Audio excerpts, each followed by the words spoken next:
ناوی خوای گەورە سڵاوتان لەبێت بینەرانی بەڕێز و خۆشەویست. ئەم شەو لە بەرنامەی ئەمڕۆدا قسە لەسەر کێشە و گرفتەکانی پارێزگای هەڵەبجە دەکەین بە میوانداری بەڕێز ئازاد تۆفیق پارێزگاری هەڵەبجە. سەرەتا راپۆرتێک دەبینین، دواتر لەگەڵ میوانەکەمان درێژە بەم پرسە دەدەین.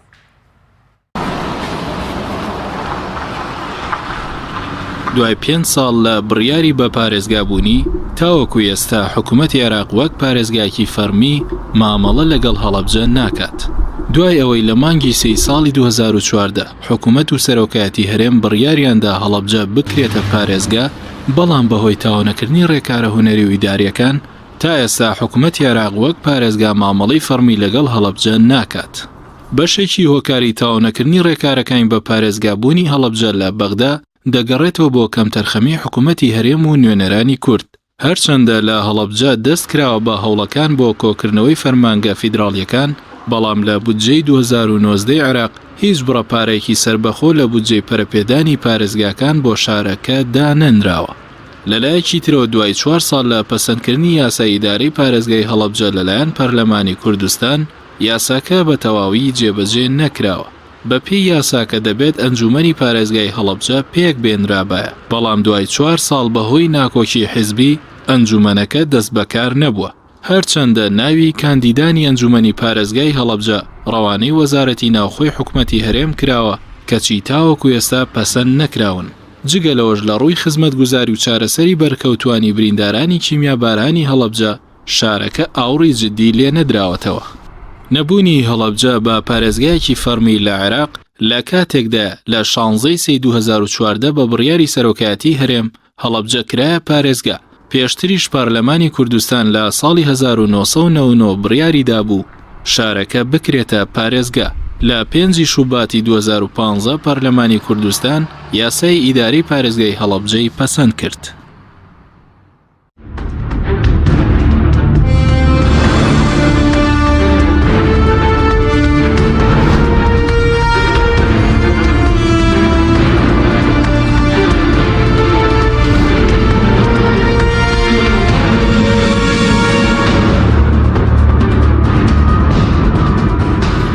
جارێکی تر سڵاوتان لەبێت بینێرانی بەڕێز. کاگازت بەخێر بێن، سوپاس بۆ ئامادەبوونتان، سوپاسان دەکەین. ئەگەر سەرەتا لەوە دەست پێ بکەین، هەوڵەکان بۆ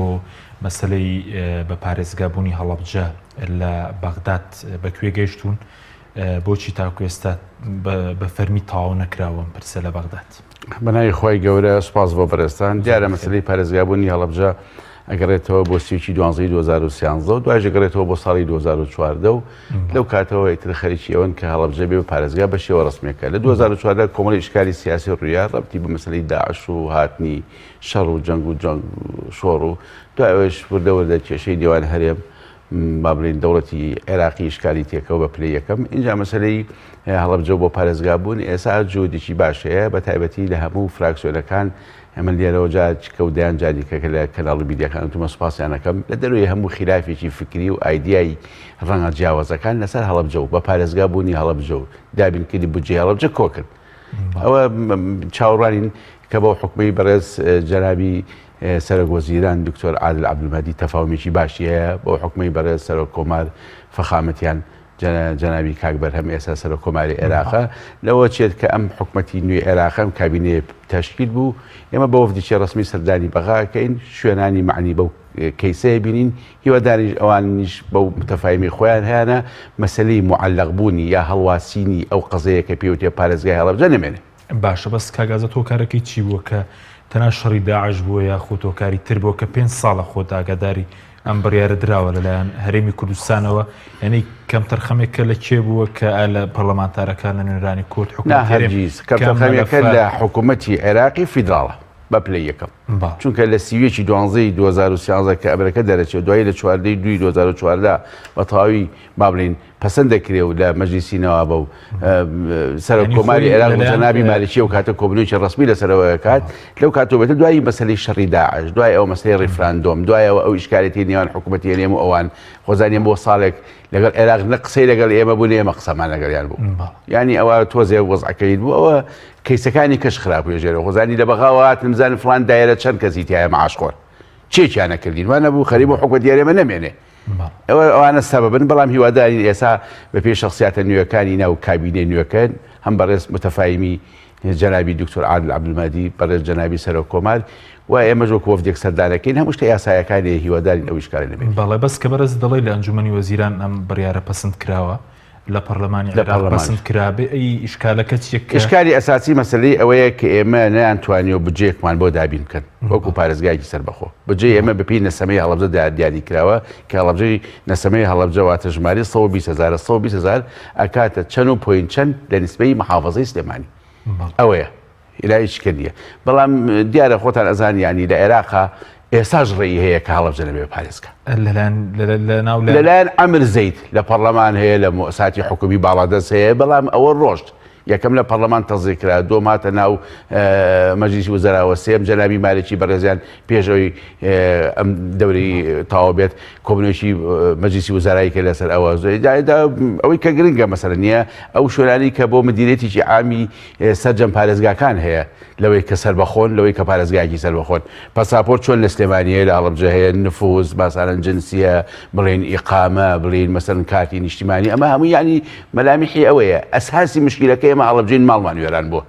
چیمەباران کراوین 5,000 کەسمان شەید بووە نزیک بە 200 مناڵمان تا ئێستا ژوونە هەموو خەڵکی هەڵەبجە 10,000 برینارە نزیک بە 80,000 کەسی هەڵەبجەیی ئەکەوێتە وڵاتان ئەکەوێتە ئێران ئەکەوێتە شوێنانی تر ئێمە ئەبێ ئەمار کرێنەوە ئەماریش بەچیە کرێت بە معاوناتی مادیە کرێت معاوناتی مادیش ئەوەیە تۆ لە بودجەی ساڵی 2019 تەزیق کرایە ئێستا بەڕێز مامۆستا ئەحمەد کە کاندیدی بەڕێستانەوە یەکێکە لە ئەندامانی پەرلەمانی عێراق جهودێکی زۆر جوان دەکات بەڕێز کاک بەختیار شاوەیس بەڕێز دکتۆر موسەنا بەڕێز دکتۆرە جوان بەڕێز لە فراکسیۆنەکانی تر لە گۆڕان لە حتانەوەی نوێ ئێستا گروپێکیان پێکەنەوە بەناوی گروپی پارێزگاریکردن لە قەزەی هەڵەبجە لە کەیسی هەڵەبجە واتە لە پارێزگای هەڵەبجە و پارێزگا لە بودجەی هەڵەبجە هیچیان ناتوانی بودجەیەکی سەربەخۆم ساڵ بچەسپێنن لە پرۆژە لە یاسای بودجێ ئێستام یاسام ڕکەوتە بواری جێبەجێک وەکو بودجەیەکی سەربەخۆ بۆ هەڵەبجەیەکی تیانی ئەوکو پێت ئەڵێم ئەو بودجەیە بریتە لە نسبەیەک بە نسبەی ژمارە 120,000 لە نەسەمەی هەڵەبجە لە سلێمانی جیاکرێتەوە لە پاڵەوە معاوناتی کەشەیە با بزانین پەلەنەکەی نیشەڵ لە یەکجۆمانی داهاتوە بە تایبەتی حکوومەتی عێراقی نوێ عێراقی فیدراڵ ئەم کابینە نوێ بێتە سەر پێی خۆی ئەتوانین بڵین هەوڵەکە چیە بۆ مەسەلەی بودجێ کە دەڵێ لە پاڵەوە هەوڵەکەیە کە ئێستا لە دەروی ئەو بجێی کە بۆ ئێمەدانراوە 2 میلیارد دیناریان بۆ پارێزگای هەڵەبجەداناوە ئێمە بۆ هەمانگی کە پێمان وایە هەڵەبجە شارە زۆر هەورامانی یەک دەڤەرە یەک مێژووە یەک کلتورە و پێشمان وایە لە هەڵەبجە 5,000 کەس شەهید دەبێ ئەم 5,000 کەسە خەڵکی لە بابلین لە تەوێڵەوە تایەتی تا سەرشاتە ئەجە سێرکە تۆ خەڵکی هەڵەبجە زانین تەوێڵەی بابلین لای ڕۆژهەڵات و سەرشاتەی بەری نەورۆڵی بەرە ئەو بەری سیروانی ڕۆژاوە لە سێسایەقەوە تایەتی بۆ خوورماڵ لە سیروانەوە تایەتی بۆ هەڵەبجە لە هەڵەبجەوە تایەتی بۆ سازان و هاوار و مۆردین و ئیلی ئاخری ئەم 5,000 کەسە کە شەهید بوون یعنی هەمووی ماڵوێرانی بەرکەوتووە ئەم ماڵوێرانەیە ئێستا هەمومان بەیەکوین بۆیە ئێمە ئەو 2 میلیارێک کە بۆ هەڵەبجەدانراوتمان 2 میلیارێکی بۆ شارە زۆر بێت ئەمە یەک لەو بجێش بەردەکەوێت نزیک بە 2 میلیارێکمان بەرەکەوی یانی نزیک 3 میلیارێک لە یەک دوو مانگی داهاتوە دێتە خەزێنەی هەڵەبجە دێت بۆ ئاوەدانی بەڵام برینی هەڵەبجە مەسەن تۆ 5,000 کەس لێ شەهید کردووە 10,000 کەسی کەس و کارت جێشتووە کە ئێستاش بە دیار شلیلەی دەستی مناڵێکیانەوە بە دیار ئەو هەویی کە 6 ساڵ بۆی دەرکردووە 8 ساڵ بۆ کارتێکی پۆلی 1 و 2 هەیە خەڵکەکە معاناتی هەیە خەڵکەکە فرمێز لە چاوێتی ئەمە بە ئاسانی ئیعمار ناکرێ و ئەم برینە بە ئاسانی سارێژ ناکرێ بەڵام ئێمە بۆ دەستی مادی حکوومەتی هەرێم ئێمە دوای قسەیەک لەسەر بەرنامەیە ئەم تیمەی پارێزگای هەڵەبجە بۆ کەمەگەری بوو لە پرسیارەکان پێویستمان بێ ئەمارەکە بە ملیار و 2.5 نابێت وردە لەمە لە هەوڵابین چکە حەقی خۆمانە و مافی خۆمانە و دەوڵەتی عێراقیش بێ متەفاهم بێ لەگەڵ ئەم کەیسا هەنگاوی ئیجابی باشە بەس ئەوەی کە بەرزوتە 120,000 کەس تەنان لە چوارچێوی بودجەی پارێزگای هەڵەبجە 120,000 کەسە بریتە لە ناحەی بەمەوە سیروان خوورماڵ بیارە و مەرکەزی قەزای هەڵەبجە ئەم 120,000 کەسە لە کۆی نەسەمەی پارێزگای سلێمانی دەرەکرێت ئەگەر سلێمانی با بڵین $100 بۆ دابین کرێ لە ملیۆنێک و بڵێن ئەوەنە ئایا 120,000 چەندی بۆ دابینەکرێ ئەوە جاکرێت پێشتر ئێوە داواتان نەکردو بە گوێرەی دانیشتوان مامەڵە لەگەڵ پارێزگای هەڵەبجە نەکرێت خۆی هەڵەبجە کە ئەبێ بە پارێزگا لەسەر مەسلەی دانیشتوان و جوگرافیاش نییە هەڵەبجە بەرخاتی یەک کەیس ئەبێ بە پارێزگا کەیسی چیمیابارانی هەڵەبجە کەیسی کەسوکاری شەیدانی کیمیاباران مناڵانی ون بوو بریندارە بوونی کیمیایی بابرین پەرتەوازی و سەر لێ شێواوی ئێمە کەسەریان لێ شێوانین کاکە لە 16 هێشتاوەشت یعنی ڕاستە 5,000 کەس شەید دەبێ بڵین 200 مناڵ تایسەژوو نەبێ بەڵام 10,000ش برینارە بێ نزیک بە 80,000 کەسیش ئاواری وڵاتانە بێ بیرتان نەچێ هەڵەبجەیمان لە ئێران هەیە کە مەقبەرەمان هەیە لێ لە تاران مەقبەرەمان هەیە لە ئۆردوکەکانی ئێرەش مەقبەرەمان هەیە واتە گۆڕستانمان هەیە هەڵەبجەیمان لە شاری هەولێرەیە و پایتەخت هەڵەبجەیمان لە شاری سلێمانی هەیە هەڵەبجەیمان لە شاری هەڵەبجە هەیە هەڵەبجەیمان لە قەزای شارە زۆر کە ئەڵێ هەڵەبجە تازەیە هەڵەبجەیمان لە ئەوروپا هەیە ئێ باشەمە بەسەر چ شارێکی یا هاتۆ خۆزگا بەسەر کەسان نێت یاخوا بەسەر هەڵەبجەشان ناتایە بەڵام قەدەرێ بوو چارەنووسی هەڵەبجەیەکان شارە زوریەکان هەورامیەکانی والێ کرد نزیک بە 120,000 نەسەمە لە 16 هێشتاوەشت ئاوای لێبێ ئەمەیە مۆزوعەکە یعنی هەڵەبجە ئەگەر پێمان وابێ حسابی نەسەمەی بۆ بکەی هیچ نییە چکە هەڵەبجە نابێ حسابی نەسەمەی تەنهای بۆ بکەی هەڵەبجە کە ئێستا حسابی نەسەمە نەکردو جوگرافیا و جیۆپۆلیتیک نەکردو کردوتە بە پارێزگا یعنی چی حسابی 120,000 کەسی بۆ بکەیت و بەوە تەمیلەکە یان ملیارێکە دوانەسیانە هەڵەبجە بەسەر کۆمەلگای کوردیۆ هەیەتی بەسەر کۆمەلگای عێراق و ئەم عێراقی نوێی فیداڵەوە هەیەتی بەسەر مجتەمەعی نێودەوڵەتیۆ هەیەتی ئێبێ قەرزەکەی بنەوە لە کەمکەم و لە زۆر زۆر باشە بەس بۆ دانەوەی و قەرزە نوێنەرانی کورد لە بەغدا لە پەرلەمان و لە حکوومەت و لە سەرۆکاتی کۆمەر ئەوەرکەی خوێن کە دەتوان بەرامبەر بە هەڵەبجە جێبەجیان کردو من پێم وایە کەس نەیکردو نەیکرد من پێ کورد خۆشی نەیکردو عێراق خۆش نەیکردووە و مجتەمەعی نێودەوڵەتیش نەکردو من هەفتەی پێشوو لە هەولێر بووم لەگەر دوو قوسولیات دانیشتین هەم بریتانیەکان هەم کەنەدیەکان باسی ئەوم کردوتم لە ساڵی 16 کیمیابارانەکرێ تا 16 یەک وڵاتی دنیا قسەی لەسەر ناکە 3 ساڵی ئەوە بێدەنگ بوون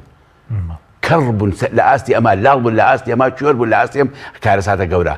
دوای گوتی بتم بەڵە دوای نەوەیەک دەورتانەیە فەرمو وەرنشتێ لەو قەرزەبەنەوەی و مجتەمەعی نێودەوڵەتین گوێ لە ئاسیایی و ئەفریقی ناگرن گوێ لە ڕەش و سپی ناگرن گوێ لە ئیسلام و مەسیحی ناگرن یعنی مەبەستم ئەوەیە دەستی معاوناتی کۆمەلگای نێودەوڵەتی لە ئەفریقیا هەیە لە ئەوروپاش هەیە خۆزانی کارەساتێکی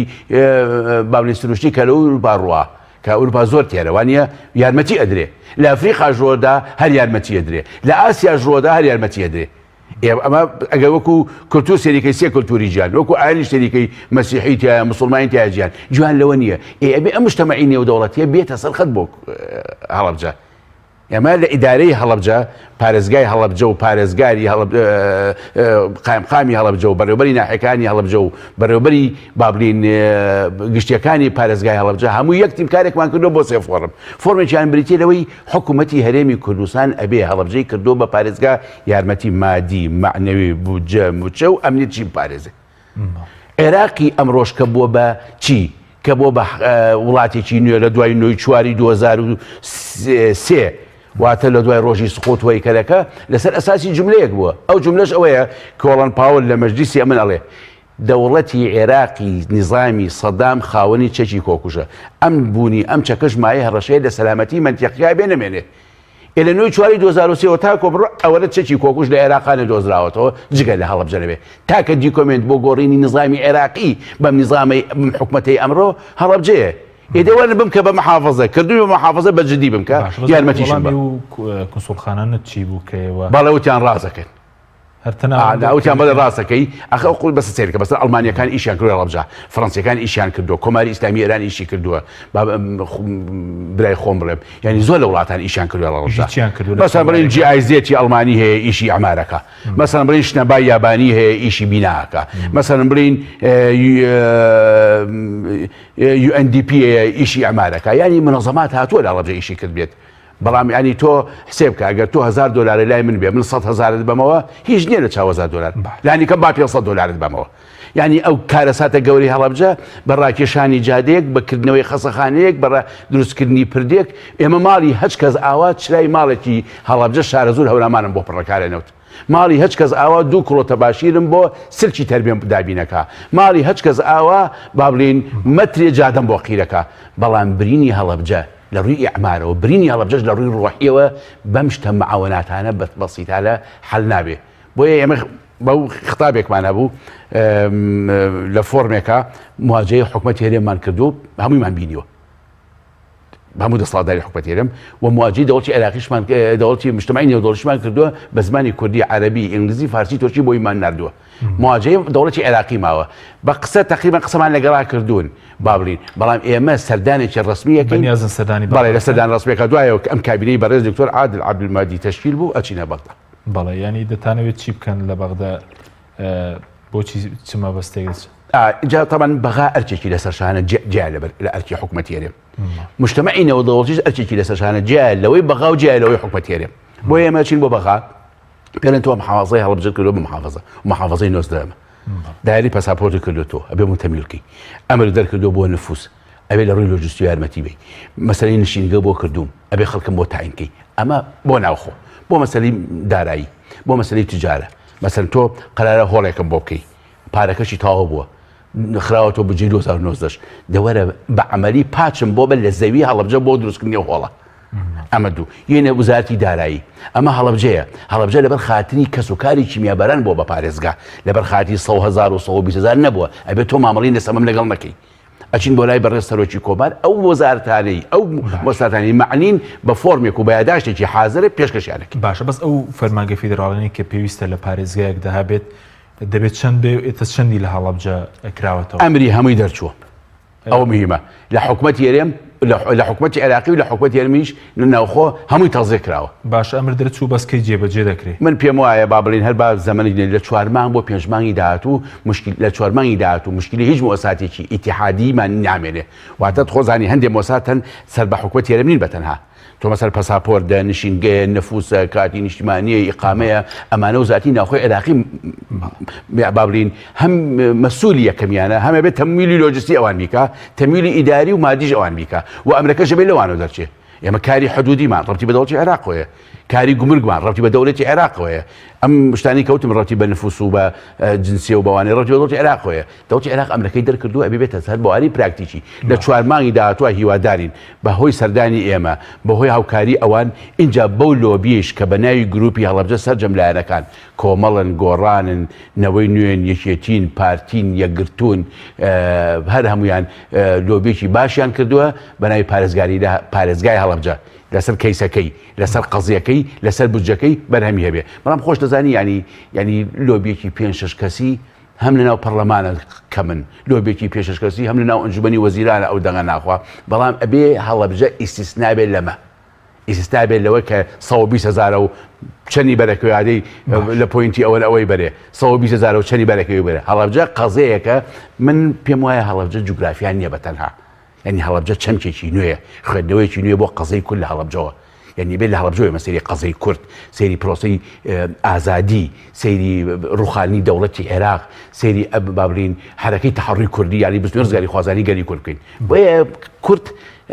بۆ خۆی چەند قەرزداری هەڵەبجەیە ئەم عێراقی نوێژ ئەوەنە و مجتمعی نێودەوڵەتیش ئەوەنە هەرێکیش تێ لە قەرزەکەمان بنە خواکەریمە بەڵای سەبارەت بە تابلۆی ئۆتۆمبیل پەیوەندی بە عێراق باڵێ تابلۆی ئۆتۆمبیلێکی لەوانە کە ئێمە لە دەڕۆژی داهاتووە تاوێکی ئەتەبێتە بواری جێبەجێکردنەوە بواری جێبەجێکردن لە حکومەتی عێراق لە حکومەتی هێرێمەکرێت حکومەتی هێرێم تابلۆکان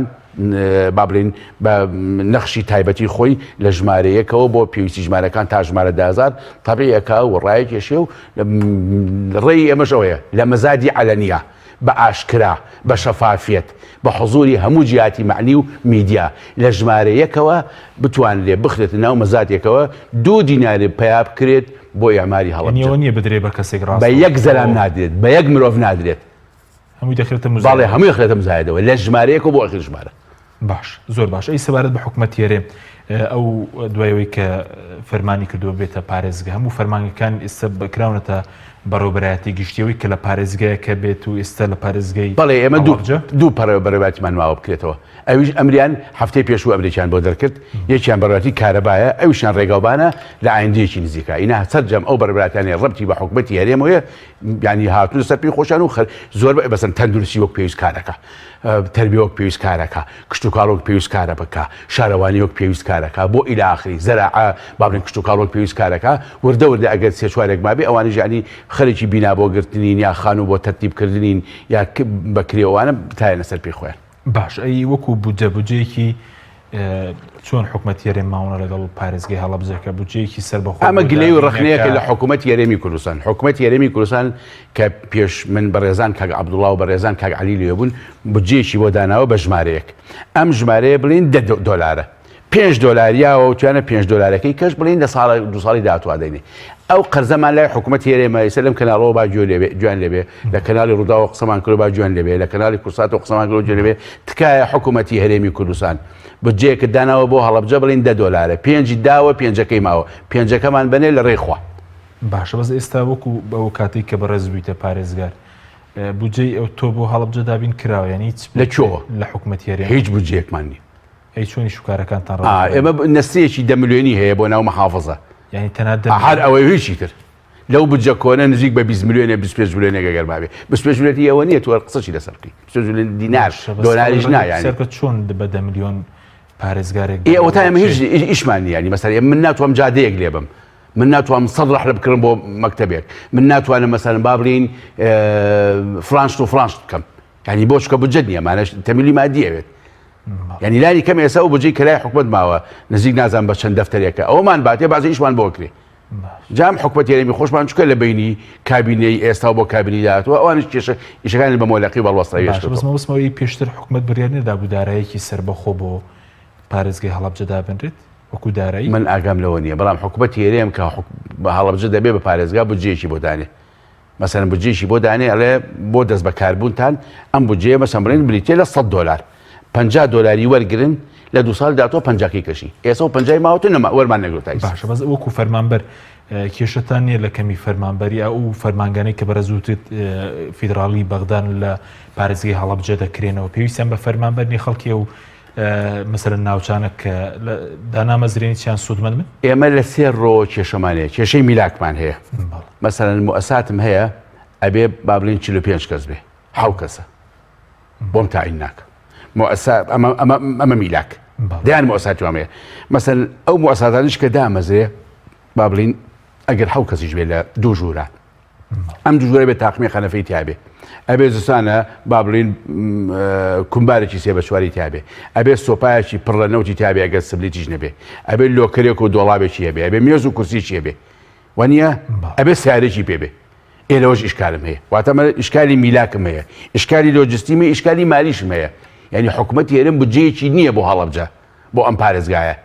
بۆی ئێمە هەموو ڕۆژ نەچین بۆ هەولێر بۆ لای بەڕێز وەزیر فڵان کە خواڵ ناگرێ هەولێر و وەزیرەکان یعنی بەسنگی ڕەحا بۆ جوان لە یاداشتەکەی ئێمە گرتووە و ئێمە یاداشتمان بە هەموو لە هەموو سێکتەرەکان بە حکوومەت یاێ ماوە یعنی ئێستا ئەگە بەڕێز زەبی بە پارێزگای هەڵەبجە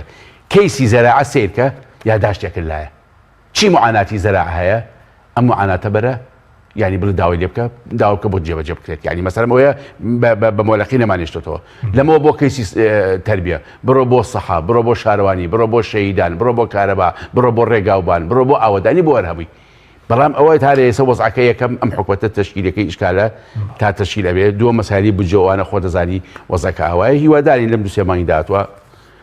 ئەو گۆڕانکاری کە ئەکرێت لە کابینێکی نوێ بە ئاراستەی ئاوەدانی بێت لە کوردستان هەمووی هەڵەبجەش منزڵ نیە زۆر باشە بەس وەکو ئەنجومەنی پارێزگا هۆکارەکەی چیە کە تاکو ئێستا ئەنجومەنی پارێزگا دەست بەکار نەبوو خۆتان ئەگەر لە 2015 یاسا ئیدارەی پارێزگای هەڵەبجە دەرچووە کە بەپێی یاساکە دەبێت هەڵەبجە ئەنجومەنێکی پارێزگای هەبێت ئەنجومەنی پارێزگا ڕەبتی بە تەوافق و هاوسەنگی و لایەنە سیاسیەکانەوە هەیە کەی کۆمەڵ گۆڕانیە گرتوویەکێتی پارتی ڕێکەوتن ئەنجومەنی پارێزگاش تەشکیل دەبێت یعنی کێشەکە لە حیزبەکانە وەڵێ تەبعاً ئەو حیزبانە کێنیانی کە هەمویان یاخود یەکەمیان کۆمەڵە یەکەمیان کۆمەڵ سوابەتەکەم کۆمەڵ نییە بەڵام بەستمەوە یەکەم قسەی سیاسیم پێمەکە بە حەقم نییە بە ئیدارە بکەین هەموو حیزبەکان ئەبێ ڕێکەون ینی کۆمەڵ گۆڕانێکێتی یەکگرتو پارتیە ڕێکەون بە یەکەوە لەسەر ئەو ئیتفاقی لە بینیانە هەیە بەپێی ئەو ژمارەی دایاناوە 3 ئەم 2 ئەو 4 ئەو 3 ئەم 2 ئەو 4 ئەو ڕێکەون کێ ئەمانە لەسەرەوە ڕێکەوتن من و تۆ لە خوارەوە لە ئەنجومەنی لە ناو پارێزگای هەڵەبجە نە من نە بەڕێز کاک شەخاوە جێگرم نە بەڕێز نوخشەخان قایم قام نە بەڕێز کاک حەمید کەیسە کاک حەمید بەسەرەن گۆڕانە و مدیری ناحەی بیارێ و پیاوێکی سەرکەوتوش کاکێ من کۆمەڵە مدیری ناحەی سیروانە و پیاوێکی سەرکەوتوشە کاک عادل سۆسیالیستە و مدیری ناحەی بەمەوە و پیاوێکی سەرکەوتوشە کاک سمکۆی چێتی و مدیری ناحەی خورماڵە و پیاوێکی سەرکەوتوشە کاک شێخکاوە جێگری منەوە یەکگرتووە پیاوێکی سەرکەوتوشە نوخشەخان قایم قامی قازاکەی و پیاوێکی سەرکەوتوشە منیش خۆم و هەڵەبجەی بۆم 4 مانگە و زەمیری یەکەم خوای گەورە شاید بێ بۆ سەرەوە دەری کابراوتی دووەمیش خەڵکەکە بزانین سەرکەوتوو بینیان سەحمان لێن یا زەرب مەبەستمان ئەوەی ئێمە ئیشکالمان نییە ئیشکالەکە لە بنی لایەنە سیاسیەکانە لە هێزەکەی منەوە با بڵێم بۆ هێزەکەی بەڕێزە باش بەس پێشتر باز دەکە کە تەنها پارتی ڕێگر بۆ نمونە چێ باسی لەوە کرد بۆ نمونە من بەرپرسی ئەندامی ئەنجومەنی پارێزگا بۆ نمونە کە لەسەر پشکی هەڵەبجە لە سلێمانی بووە بۆ نمونە بەرپرسی حیزبی بووە وتوێتی هەموو حیزبەکان ناوەکانیان ناردووە بۆ وەزارەتی ناوخۆ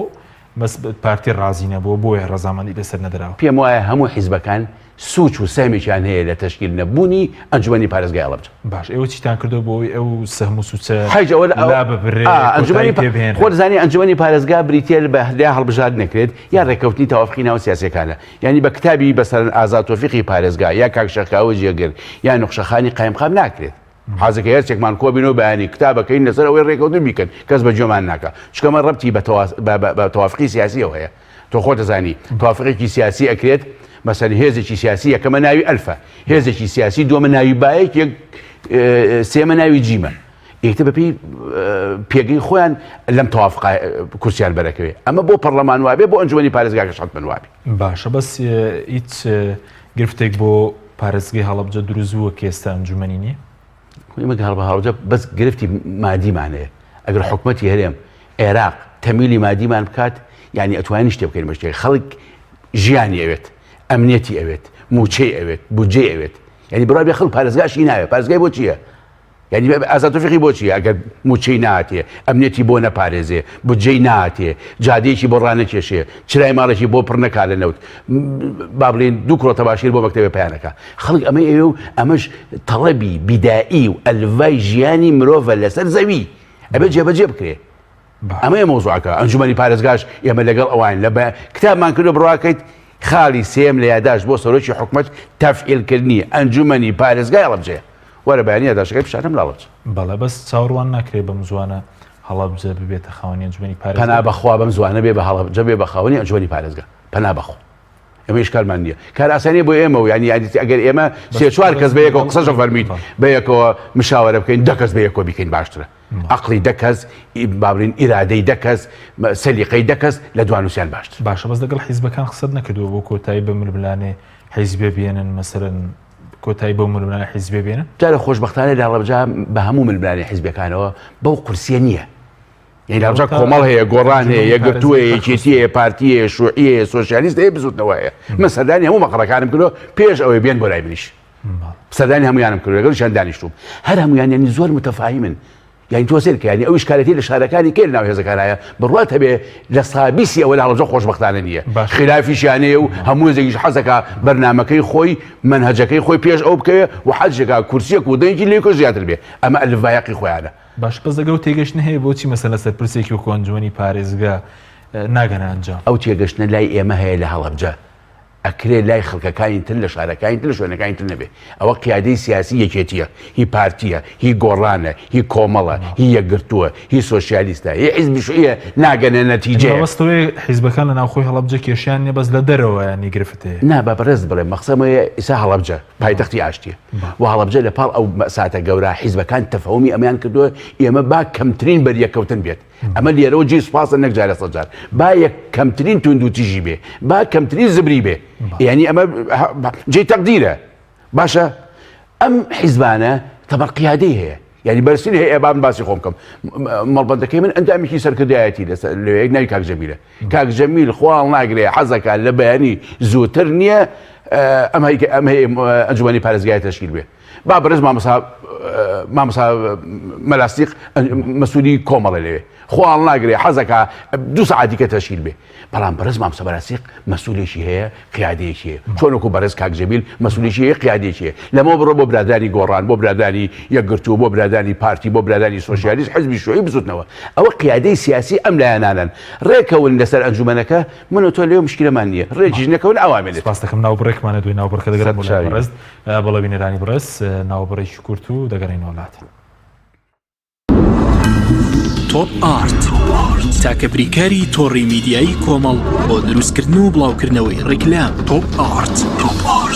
وانسینێت خێراترین هێڵی ئینتەرنێت بە داوەلۆندی بێسنوور ئێستا لە خزمەت کڕیاراندایە فانسینێت جۆرەها کارتی پڕکردنەوەی بۆ ئامادەکردوون کە سەرجەمیان داونلۆدیان بێ سنوورە بۆ ماڵ و شوێنە گشتیەکان. کارتی 9000 دیناری بۆ ماوەی 1 هەفتە، کارتی 7000 دیناری بۆ ماوەی 15 ڕۆژ، کارتی 30000 دیناری بۆ ماوەی مانگێک، کارتی 40000 دیناری بۆ ماوەی مانگێک و بە خێرایی زیاتر کە تایبەتە بە یاری ئۆنلاین. هێڵی فانسینێت لە ڕێگەی ئامێرێکی تایبەت کە لە سەرباندا دەنرێت وەردەگیرێت و لە ڕێگەی گێنەرێک بۆ ئامێری بڵاوکردنەوە لە ناو ماڵەکەت یان شوێنی کارەکەت کاری پێدەکرێت. ژمارەی تەلەفۆن 0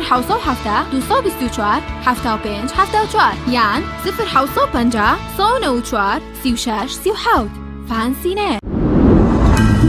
تۆپ ئارت تاکە بریکاری تۆڕی میدیایی کۆمەڵ بۆ دروستکردن و بڵاوکردنەوەی ڕیکلام. تۆپ ئارت.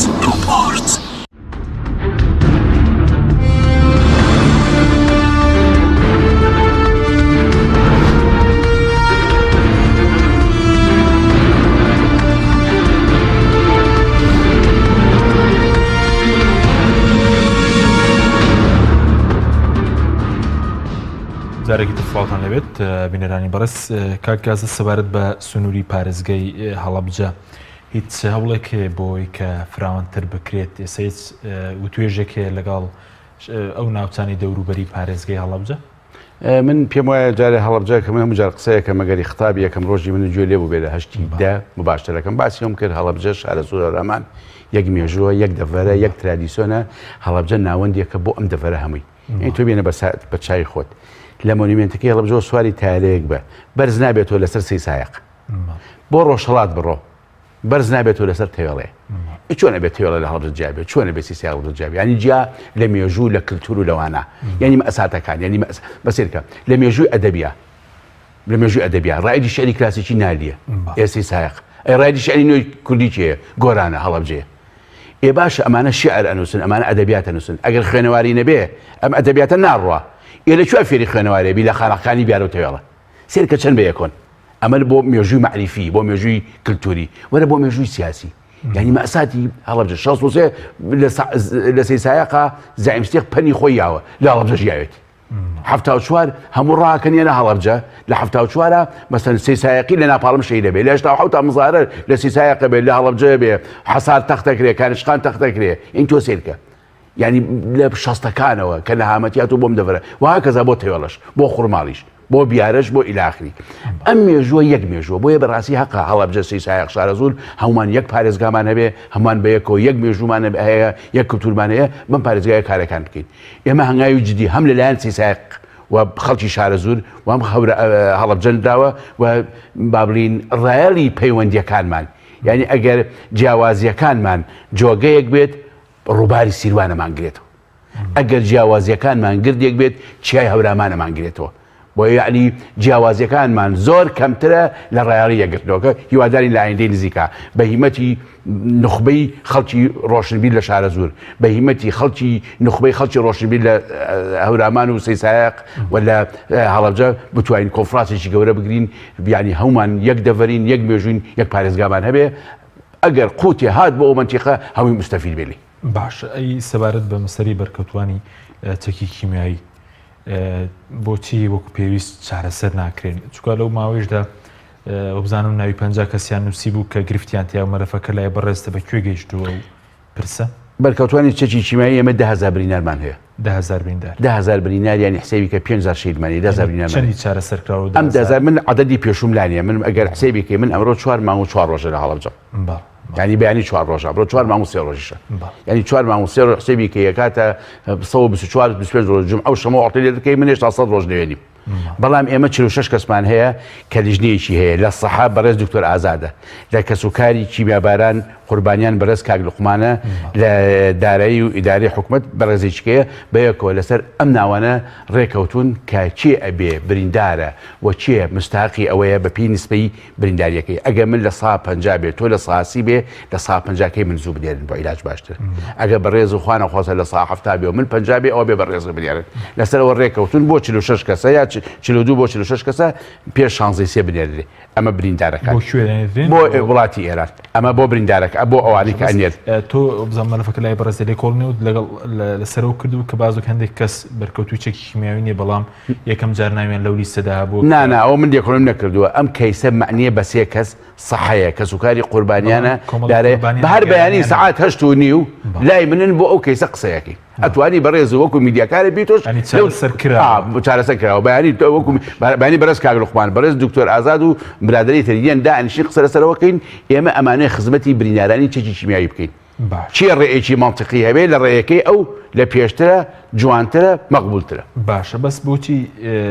ئەو بریندارانە دەنێردنێت دەرەوە لە ناو خۆدا ئەو نەخۆشخانی تایبەت بە بریندارانی چەکی کیمیایی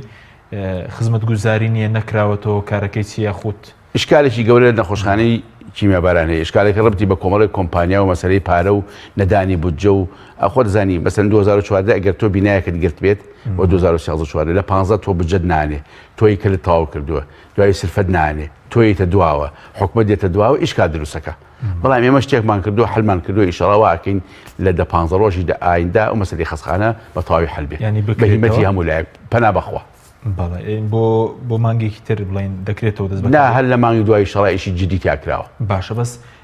بەڕێز وتت 10,000 بۆ نمونە 50 زۆر کەم نییە ینی بۆچی ئەو ڕێژ با پێم وایە یەکەم پەنجایی نییە نێرابێ ینی من بەڕێز دەرجارە من 4 مانگە لێ خۆش زانی کیمیاباران لە 88ەوە بووە و خۆش زانی لە 91ەوە انتفاضە بووە و 92شەوە حکومەتی هەرێمەیە یعنی بە هەموو ئیشکاری حکوومەتی هەرێم و سەردەمەکانی شەڕی ناوخۆ 92 بۆ 2019 نزیک بە 27 ساڵەکە ئەگەر 5-6 حوتیشی بە شەڕی ناوخۆ لە 20 ساڵی ماوە لەم 20 ساڵە کۆمەڵی وەجوانی نەداوە ئەگەر لەگە برادانی سەحەی ئەوەی کە مێژویی کۆتریانی حتا کە دکتۆر ئازاد مانگە پێش بنشۆتەوێ لەگە برادانی کیمیایی کاک لوقمان مقابلە بکەی هەموو بە مەلەفەکانیان هەموو بە وردەکاریەکانیان هەموو بەناوەکانیان چەند ڕۆشتووە کێچۆتە ئەوروپا کێچۆتە ئێران کێچۆتە تورکیا کێ یەکەم جاری بۆ جاجکە تیکرار کراوەتەوە کێ نسبەتەکەی چەنە ئەوە بەڕاستی کەیسێکە معنیە بەڵام بەڕێز لە ئاسی پێویستدانە و چارەسەریە بۆ نمونە بۆ بەرکەوتوانە چۆن نایناسی پێویست ینی ڕێژەکە کەم بێ و چارەسەرکە و پێویستکە خۆتان ئاگدان خەڵکی شەبووە ینی گیانی لەزداڵەوەی کە چارەسەر نەکە خۆ دەزانی ئەمە بە دوو لاکرێ ئێمە داواکەین لە کۆماری ئیسلامی ئێران مەسەن 200 کەسی برینار بگرین حکومەتی ئیسلامیە تەمیلەکەیەکە و ئەوە عیلاجیەکە حکومەتی هەرێم خۆی بودجەی بۆ حکومەتی هەرێم ینی ئەوەی کە پێوتێ لە ڤیزە و لە پاس و لە ناردنی و هەندێک پێداویستی تایبەت و هەندێک تەمیل و ئەوانە بەڵام زیاتری دەچێتە حکومەتی کۆماری ئیسلامی ئێرانە کۆماری ئیسلامی ئەڵێ کاکە من نەتوانم برین ساڵی جارە 50 کەست بۆ تەداوی بکەم وڵاتیشکە لە من نەتوانم 20 کەسم بۆ بنێری ینی ئەم کەیسە وردە من پێشم وایە 10,000 کەس یعنی هەروە بە ئاسانی نارێنرێ و نسبەتێکی زۆرە ئێزانکی من شێوە ڕێز دەڵێم یعنی ئەو کەسانی کە کەسوکاری کیمیابارانن بەقەت شەیدەکان و بەقە بریندارەکان ماندوون بەقەت شەیدەکانیان و بەقە بریندارەکانیان خوێن لە دڵیانە چۆڕێ فرمێز لە چاویان دێ یعنی بێومان بیر نەچێت یعنی تۆ سیر بکە کەسێکەکەی ناوی ئەمرە زەیدە سێ کەسی شەید بوو بەڵام خۆی زەت و زینی بە هەڵەبژایە پیاسەیەەکە تەمی خەم لەسەر ڕوویەتی پیاسەیەکە ناتوانێت قاقال لێ بە پیاسەیەکە دڵی خۆش نییە پیاسەیەکە مەسەر نییە بە ئاسۆیەکی جوان و سێری ئایندە ناکە چکە لا کاتۆ برای لا کاتۆ باوکی لا کاتۆ مناڵی لا کاتۆ خێزانی لا کە دوایکی لەدەست چووە یعنی کەیسی هەڵەبجە مەسەری برینداربوون نییە بە تەنها مەسەری کاکە مناڵێکی ون بۆ دەستی بەدەستیەوە بووە هەر ئەوەنە تا دەستیەوە مناڵەکەیتری ئەم کەوتووە نەیتوانی بێتە سەری دوایی ئەم تا ئێستا ونە ئەم مناڵە تا ئێستا ونە بەڵام لە ڕۆحی ئەوە تا ئێستا زیینووە لە ذهنی ئەوە تا ئێستا زیینووە لە خەونی ئەوە تا ئێستا مناڵەکەی جارانەوە ئەوێ بێتەوە یعنی ئەمە ینی ڕاتە بێ هەڵەبجە هەمووی شوشە بن بێ هەڵەبجە هەمووی ئاڵتون ڕێژ بێ برینی ڕۆحیمان چارەسەر ناکە بۆیە ئێمەڵین بە حکومەتی هەرێم ئەڵین بە عێراقی و فیدرال ئەڵین بە مجتەمەعی نێودەوڵەتی با بە قەرزاری هەڵەبجەن یەکی ینی هەرچی بۆ کەشتێ لەو قەرزەمەیتەوە باش هیچی کەم بۆ ناکەی باش ئەی سەبارەت بە مەرزەکان مەرزی پشتە کۆمەڵێ مەرزمانەیە ئێمە خۆتەزانی ئێمە 170 کیلۆمەتر پارێزگای هەڵەبجە بەوە تا بە کۆماری ئیسلامی ئێرانەوە دوو مەرزی گەورەمان هەیە پێوترێ مەرزی با بڵین پشتە جوانڕۆ پێوتێ مەرزی تەوێڵە شۆشمێ ئەم دوو مەرزە ئێمە مەرزی تێوەڵە مەرزێکی عریقە و مێژوویکی هەیە ئێمە کارێکمان کردووە لە دەوڵەتی عێراق و کۆماری ئیسلامی ئێران هەردوو مەرزەکە بێ بە مەرزی نێودەوڵەتی واتە ئێمە لەم دووسێمانە چەندین بەیانی لەگەڵ سفارەتی ئێرانی قسەمان کردووە، لەگەڵ وەزارەتی خارجی ئێرانی قسەمان کردووە، لەگەڵ دەوڵەتی عێراق قسەمان کردووە، لەگەڵ وەزارەتی ناوخۆی عێراقی ئێستا قسەمان کردووە، وەزارەتی ناوخۆی حکوومەتی هێرێم قسەی کردووە، وەزارەتی ناوخۆی حکوومەتی هێرێم بەرەجەنابی کاکریم لەگەڵ سەردانی بەغای کردووە، لەگەڵ جیاتی معنی دەوڵەتی عێراقی فدرال قسەی کردووە. یعنی ئێستا حتا ئەمری بیداییش دەرچووە بە نەوەیەک کە ینی هەردوو لا متفقن لەسەرەوەی پشتەش و تێڕۆژ بکەین بە نێو دەوڵەتی بۆی مرۆڤ هاتچۆ بکە مسافر لێوە بێت و بڕوا خەڵکەکان بێن و بڕۆن. ڕەزامەندی داوە بەڵێ بەڵام ئەمە ئیشی سادێ و دووسان نییە. مەرج کۆمەڵێت شوورەتی خۆی هەیە، مەرج گومەرجی هەیە، مەرج کەوالیتی هەیە،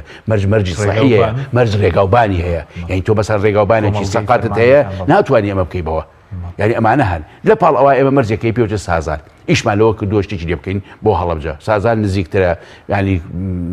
حتا ئێمە لەگەڵ سفاتی ئێرانی بەڕێز ئاغای مەسعودیان دانیشتوین قسەمان کردووە، بەڕێزی لیژنەی ناردووە بۆ ئەوێ لەوێ سەردانی مەیدانی کردووە، لە سەردانی مەیدانەکان راپۆرتمان نووسیوە لەسەر زەرورەتی ئەم مەرزە هەم بۆ کۆماری ئیسلامی ئێران هەم بۆ حکوومەتی هەرێمی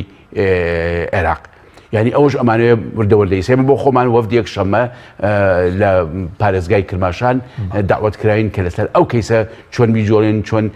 جەدوای ئیشەکە باس بکەین. بۆیە بەڕاستی ئێمە لە جووری ئەوانەیان خۆشدانی ئەمانە ئیشی ماوەدوان نین، ئیشی سیان و چوار نین، ئینجامە ئیشی دوو دەوڵەتە. حتا هەر کاری مەرزەکە ڕەبتی بە وەزارەتی خارجی کۆماری عێراقی فیدرال وەزارەتی خارجی کۆماری ئیسلامی ئێران هەیە. یعنی ئەوە ئازاد و بەڕێز یا قایمقامێک و بەڕێز یا مەحافەزەی سلێمانی و بەڕێز کاگدۆڤاڵ و بەڕێز نییە. ئەوە وەزارەتی ناوخۆی حکوومەتی هەرێمە زاید وەزارەتی ناوخۆی دەوڵەتی عێراقی فیدرال و وەزارەتی خارجی حکوومەت وەزارەتی خارجی دەوڵەتی عێراقی فیدرالە زایدن علاقاتی خارجی خۆمان لەگەڵ کۆماری ئیسلامی ئێران.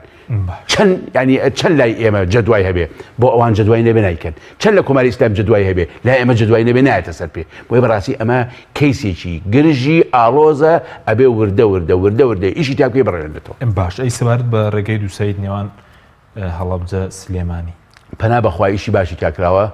یعنی لە دووسێمانی داهاتوە هیمەتێکی وا هەیە ئینشاءڵڵا ئەو جادە تەواو بێ. بۆ یادیم ساڵ باران و بەفر نەبووایە کە باران و بەفرەکە هەمووی نیعمەتە، ینی ممکن بوو بە 16 سێ تەواو بووە. باشە بەس بەڕێز دووتت 4 مانگە بوویت بە پارێزگاری هەڵەبجە. چیتان کردووە خۆتان بۆ پارێزگاری هەڵەبجە؟ این 4 مانگ بە بەڕێز دەبڕێم. ئەگەر 4 مانگە وردی کەمەوە کاتە 433 ڕۆژەکە 125 ڕۆژە. هەر مانگێ هەشت جومعە و پێنجشەمەی لێلا بە کە ئۆتلەیە 32 لێرا بە ئۆتلەی سەری ساڵ ئۆتلێکی لا بە من 9 ڕۆژە لێ 9 ڕۆژ ئەمر نییە بۆ تەقیم. مەبەستم ئەوە نییە وەلێشم هەڵەبجەی با تەقیوم کات کە بەسە من ئەم بەیانەیە لە محافەزەی خۆم ئیشم کردو. دوایی چوین بۆ بیارە بۆ ئیستیقبالی کۆمەڵی معاوناتی طبی لە سوید هاتووە. دوایی هاتوین بەشداری تەعزیەکمان کردوتە بیسەفا. دوایی بەشداری سڵحێکی عەشایریمان کردووە لە شوێنێکە. دوایی هاتوین بۆ کۆبنەوەیەکی لیژنەی باڵا لە هەڵەبجەی تازە. دوایی هاتوین بۆ تەعزیەک و سەردانی دوو نەخۆشی شوێنێکمان کردووە. یعنی هەر ئەوانە ئەکرێت. اینجا لە ڕووی ئیداریشەوە خەڵک ئەزانن ئێمە شتێکمان کردووە کە بتوانین لە 4 مانگی داهاتوە هەمومان ڕووسووربین. باشە بەس بەڕێزێکیش پرسیاری کردبوو ئەو کاتی ڕکلامان بۆ بەرنامەکە کردوتی بۆچی ماڵی نایەنتە هەڵەبجە؟ من ماڵم لە هەڵەبجەوە بەڕێزە نابێەوە ناگەی لێ نەبێ من لە هەڵەبجەم. من ئێستا چێ بوو تەلەفۆنتان بۆ کردم وتم من لە هەڵەبجەی تازە کۆبنەوەیە بۆ سیوەکەمی ساڵیانی چیمەبەرن ئەگەر بەڕێز بێ. دوایی من دێم بۆ سەردانی دوو نەخۆش بتوانم بمێنمەوە پێ دەڵێم کە پێوتم بتم ئەمێنمەوە. ئینا من یەکشەم دووشەم سێشەم چوارشەم پێنجشەم لە هەڵەبجەم و جومعە و شەمەش هەندێک جار خێزان و مناڵم دێت خانووشم هەیە لێ ماڵیشم هەیە. ئەو برادەرە باس پێشە بێ خۆی و دە کەس لە ماڵی من ناتوانێت بخوات بۆ خۆی بژنیە بۆ خۆی داوەت بێ. ئەو برادەرە بێ ئاگای لێ بێت ماڵ لێ. بەس وەکو تەداخولی حزب هەیە لە کارەکان مطلقاً نییە. من حزبەکەی خۆمەڵێ مێژێریشمانی کوردستان مەسئولی مەڵبەندێکی ناوی کاک جەمیلە. بەڕێز داواکارێکی حیزبی نەبوو لەو 4 مانگەی کە بەڕێزت پارێزگار بوو. وەڵای ڕۆژێ وتی ئەگەر ئەتوانی گاز بۆ شوێنێ دابین بکەیت. وتم ئەو شوێنە مؤسسەتی خۆمە. وتی وتم بۆ بەکراوایە بەکراواش پێویستە جادەکەینە کاگمەدی مەسئولی ڕێگاوبانە خۆی گازی بۆ تەرتیب کردن لای منەوە. ئەوە وتم تۆ داواکەی نە بۆ کۆمیتە داوای کردووە نە بۆ مەڵبەند بۆ ڕێگاوبانی با بڵێن بەکراوە کە بەکراوە لە هەڵەبجە و سێتەرەکەەوە 2 کیلۆمەتر دوورە. وتم بابا ئەوەی ئیشمانتیا کردو وتی دێ ماڵتانەوە. ئەمە هەموو تەکلیفی مەڵبەندەکەی من بووە گاز بۆ شۆفڕەکان پیا بکەین کە دایرەکەی خۆمانە جادەیەک لە بارانە زۆرەکە گرێدرێک و عادیلێکی لێ باش. ئەگەر بۆ من تەکلیفێکی حیزبی لێ بکەن جێبەجێ دەکەی؟ من مەسەلە تەکلیفی حیزبی نییە ئیش بە ماڵ داواکاری حیزبی بۆ نمونە ئەزانی چۆن باپێ سەرپێچی مەسەلە حیزبەکەی خۆش بکەی لەو ناوچێ. من تا ئێستا تاقییان نەکردووە تۆ بزانمە تۆمیان نە هیوادارم تاقیم بکەنەوە. ئەوە ئەگەر کاک جەمیلا بێرە لەگەڵ قسە بکە باشە هەرچەند هەندێک هاوڵاتیش دەستخۆشیانە بۆ سەرچاوی من بڕخنە و سکاڵاشیان بەڵێ هەندێک بۆ نمونە باسی خزمەت گوزاری دەکەم بۆ نمونە دانێک پرسیار لە گەڕێکیەکانی قوڵکە دەکات دەڵێ بۆچی خزمەت گوزاری نایگرێتەوە گەڕەکە کۆنە و هیچ هەوڵێکی تازە هەیە بۆ نمونە ئەگەر بودجەکە هات ئەو گەڕەکانی کە خزمەت گوزاریان وەکو پێویست نییە بۆیان دابین بکرێت. ئێمە با پێت بڵێن لە هەڵەبجا کارێکمان کردو بە ئیش بە 2 تا 3 میلیۆن دلار لە ناو شاری مرکزی هەڵەبجا کە مرکزی محافەزەکەیە ئیتر تۆ ئیشت بەوە نەمێنێ بڵێ فلان قاچی قوڕایی بوو فلان کۆڵان بە تەپوتۆزی مایەوە. بەڵام ئەمە لە کوێ پیاەکەین ئەمە دووسێ شوێن هەیە یەکەمیان لەگەڵ منەظەمەکان من سەردانێکمان کردوون شتێکمان بۆ بکەن و بە حکومەتی هەرێم و کە سەردانی دەوڵەتی عێراقیشمان کرد و بۆ 16 سێژ ئێمە 16 سێ یادی خەم و مەساتێکی گەورەیە لە مێژووی 100 ساڵی پێشووی قەرنی پێشوە کە پێوتێکی مەبارانی هەڵەبجە ئێمە هەوڵە دەین زۆرترین دەستی دەسەڵاتەکان بین هەڵەبجە بین بۆی لۆبیەک دروستکەین بۆ ئەحماری هەڵەبجە بۆ بینایی هەڵەبجە بۆ ئاودانکردنەوەی هەڵەبجە باشایی بۆ کانێشخان بۆ گەڕ جارەکانی هەڵەبجە کانشخانەکانی قوڵکەیە پیر محەممەد مامۆسایانە شێخ اسماعیلە گەڕەکی بابلین ئەو سەرایە ئەو ئیلاخ ئەی بۆ نەحی خورماڵیش هاوڵاتێک پرسیاری کردوتی گەڕەکەەکانی بەشێکیان بێ خزمەت گوزاری گەڕەکەەکانی خورماڵ بەشێکی زۆر کەمیان یعنی خورماڵ ئیشی باشی تیاکراوە کە ئیشی باشتیاکرە واجبی حکومەتە بیکە نە پیاوەتیە نە سەدەقەیە نە زەکاتە حکوومەتی ئێرەم ئەبێت دەستی ئاوەدانی هەبێ بەڵام خورماڵ یعنی لە سیلوان باشترە بەسن خورماڵ و سیلوان وەزئی گەڕک و کۆڵانیان لە سیسایق چەندین قات باشترن باش ئەی بۆ ناڕێ بۆ بەمەوە لە هەمویان وەزی پەرێشانترە بۆ نەڕوین بۆ جادەکەی بابلین کە ئەچێ بۆ پشتە کە ئەچێ بۆ مەرزەکە جادەیەکە هەوڵی سەرتا خۆت باست کرد مەسەلەی مەرز بە پلەی یەکەم ڕێگاوبان بەرپرسەلەی ڕێگاوبانی معقول کە مسافر پیاچۆ بکە ئەتوانێت مەرز دروست بکە یعنی شوێنەکانی کەشتمان هەیە ئیتر بە پێی توانە باشە بەس هەوڵەتێکی پرسیاری کردو سەبارەت بە پردێک لە میرەدێ بۆ بارهەڵگرەکان لە میرەدێ بۆ باڵەکان ئەوە میرەدێ جارێ ئەکەوێتە عایدی قەزای دەربەنی خانە ئێمە نین ئێمە باسی شتێکەکەین ئەگەر تۆ لە سێتەرەی هەڵەبجەوە جادەیەکی کۆن هەیە بە ئیمامی زامن و با بڵین بە پردەکەی تۆقوت و ئەوانە ئەچێت لەسەر جادەی دەربەنی خان زەڕایەن ئەوە نزیک بە 25 میلیۆن دلاری تێچێ ئەوە لەگەڵ حکومەت و جەنابی کاقوبات قسەم کرد کاقوبات وتی کاک ئازاد بڕوا بکە بەقەت تۆ خەم و هەمی ئەمەمە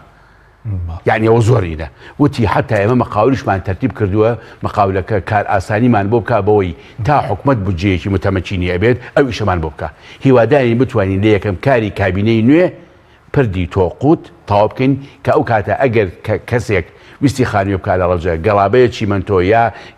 ئەفم گەڵابەیە لەو لم یا چەوی هێنا لە دەربەنی خانەوە لە میرە خوار میرەدێەوە بە ئیمامی زامنایەتە سەیتەرەکە ناچێتە بابلین زەڕایەن ناچێتە هەڵەبجەی تازە نایەتە دوو سایدەکە نایەتە تەپە گوڵاوی نایەتە سیروان ئەمانە هەمووی کار ئاسایی لە ڕێگەی نەخڵەوە زۆر باشە لە یادی سیوەک ساڵی کیمەبارانی هەڵەبجە نزیک دەبینەوە ئەم یادە چۆن دەکرێتەوە ئامادەکاریتان دەست پێ کردووە ئەمڕۆ پێنجەمین کۆبوونی یادەکەمان بووە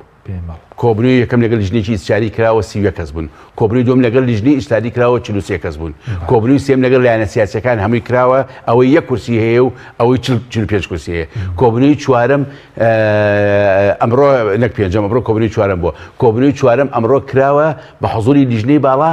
کا چوار کۆبنەوەکە بە مەحزار هەیە شەڵا بمێنای پیشانمایە کە ڕێی هەمووی وەرگیراوە کۆبنەوەی یەکەم کە کراوە چی بکەین کۆبنەوەی دووەم لەسەر کۆبنەوەی یەکەم ئیزافە بۆ سێم لەسەر دووەم چوارەمی ئەمڕۆژ لەسەر کۆبنەوەی سێم ئیزافە تانەوەی چی بکەن بۆ یادەکەی ئێمە یەکەم یادی چیمەبارانی هەڵەبجەیەکەی وەکو یادێکی مەسایی بۆ گەلێکی بندەست بۆ 5000 شەهید 10000 برینار 200 مناڵی ون بوو گەلێکی متەشەڕیدی بابلی سەرگەردان بە وڵاتان هیچ مژدێک بە ڕووی خزمەت گوزاری ئەوە حکوومەتی هەرێمە توانێت بیا و دەسەڵاتی دەوڵەتداریە ئەوە بەڕێز جەنابی کاگنێچیرە بەڕێز جەنابی کاقوبادە وەکو حکوومەتی هەرێم وەکو دەوڵەتی عێراقیش بەڕێز سەرۆکۆمار و بەڕێز سەرۆکوەزیران و پەرلەمانی عێراق و وزارەتەکانی ترە ئێمە وا ئەکەین زۆرترین و گەورەترین دەستی باڵای عێراقی فدراڵ حکوومەتی هەرێم بۆ 16 سێراڵجە کۆکەینەوە بیکەین بە لۆبیەک بڵێن ئەمە هەڵەبجەیە ئێوە قەرزاری فەرم وەرنە پێشەوە دەست لە دەست و قۆ لە خوای گەورە باشە داواشتان کردووە کە سەرۆکوەزیرانی نوێ عێراق ئامادەبێت لە یادەکەی بەڵێ بەڵێ قسەی شەفەیشی لەگەڵا کراوە ڕەزامەندی دەربڕیوە نا ئەوە ئێمە زین چۆن ئێمە لە وەزارەتی شەیدان تەبعا خۆزانی وەزارەتی شەیدان معنیە بە هەموو کاروباری ئەم یادە و مەسئولی یادەکەیە بەرپرسی یادەکەیە تەوجیهمانەکە ئێمە ئۆزوینتایە ئەم وەزارەتی شەیدان هەڵ ئەسێ بە داوەتکردنی سەرجەم قۆنسوڵەکان سەرجەم سەفارەتەکان جا عێراقی ئێرانیە تورکیە کوێتیە کابار حدودەکەەوە بیگرە بۆ فڕەنسیەکان بریتانیەکان تا ئەسکەر نافی سوودەکان وەرە وەزارەتی شەیدان هەڵ ئەسێ بە داوەتی بەڕێز سەرۆک کۆمار بەڕێز سەرۆکی وەزیران بەڕێز سەرۆکی پەرلەمانی عێراق بەڕێز پەرلەمانان و وەزئینەکان ئێمە ژوتومانە ئێمە لە دەیسیا ئەبێ ئەگەر جەنابی سەرۆک کۆمار و جەنابی سەرۆک وەزیرانی عێراق کە ئێستا دوو هێزی باڵایی دەسەڵاتدارن دەی سێ ئەبێ جوابمان لێ بجێڕنەوە ئێمە دی باش بۆ ئێمە گوێ و مەکانی دیبلۆماسیانان بۆ دابنی باشە کاتمە زۆر کەماوە بە ساوڵاتێکیش پرسیاری کرد بوو سەبارەت بە هاوتاکردنی موچەی شەیدان ئەوەندەی کە قسەتان لەگەڵ وەزارەتی شەیدان کرد بێ هاوتای عێراق بکریت چاوڵێک لەم بارەیەوە هەیە پێم وایە هەوڵێکەیە ئەوە خۆزگا بەڕێز کاکەمەران بەداخەوە ئێستا تۆزێ ناساغا ئەو لێرە وایە ئەو کەیسە لای ئەوە ئەی بۆ قەرەبووکردنەوە ئێستا لیژنێک لە پەرلەمانی عێراق بۆ ئەوی قوربانانی تیرۆر پێکێنراوە بەس بۆچی تاکو ئێستا هیچ هەوڵێک دراوە بۆی کە لە هەڵەبجە قەرەبوو بکرێتەوە زین چۆن مەسەری قەرەبووکردنەوە ڕەبتە بە ئەساسی یەکشتەوە ئەگەر هەڵەبجە مەسایلی جینۆسایدی هەڵەبجە ئەچیتە سێرباری سێ ڕەهەندێکی یاسایی ڕەهەندێکی سیاسی ڕەهەندێکی اقتصادی ڕەهەندە یاساییەکە کە تۆ چوویتە ژێرباری ئەوە بە ئیدانی خۆت بکەیت سێرکە لە ساڵی 1912 بۆ 15 جینۆسایدی ئەرمەنیەکان نەکرێ ئاک پارتی و ئەردۆخان ئەمڕۆ بە جینۆساید نایناسێنێ کە نەیناسان واتە ناتوانێت ئیدارەی بکە ناوی ئیدارەی بکە ئەمە یەک کە چۆ ژێرباری ئەوە بێ ئەمە لە ڕووی سیاسیەوە لە ڕووی یاساییەوە ئەبێت تۆ بڕێتە ژێرباری زەرەر و زیانەکەی 5,000 شەید 10,000 برینار 200 ناڕیون بوو 90,000 خەڵک کە هەیە بەسەر خوێنە لوچی نهاتوە بەڵام دوو جار خانی کردووە لە 74 خانەکەی ڕووخاوە لە 86 ڕووخاوە دوو جار ماڵی کردووە لە 74 ماڵەکەی سەرگردان بۆ جێشتووە لە 86 جێشتووە یعنی شوبهە ماڵوێرانێکە لە دیکابراڵێ ئەبێ بچێت ژێرباری ئەوە لە ڕووی قانونیشەوە ئەمە ئەبێ بەڕاستی یعنی بە یاسا بکرێت سوپاس دەکەم ئەگەر پامێکت ماوی بۆ هاوڵاتیانی پارێزگای هەڵەبجە شتێکت ماوی سوپاس تۆ دەستخۆشی لە تۆ کەم و هیوادارم بتوانین لە هەڵەبجە هەمومان بە یەکتیب کارێ بکەین ئایندەمان لە ئەمڕۆمان باشتر بێ و یەکەم بە پشتیوانی خوای گەورە دووەم بە پشتیوانی هەموو حیزبە سیاسیەکان لایەنەکان ڕێکخراوەکان ڕووسووربین لەم کارە سوپاسان دەکەین کە ئازاد تۆفیق پارێزگاری هەڵەبجە سوپاس بۆ بینێرانی بڕێ سوپاس بۆ ئەو کارانم خواتان لەگەڵ سپاس بۆ تۆ لە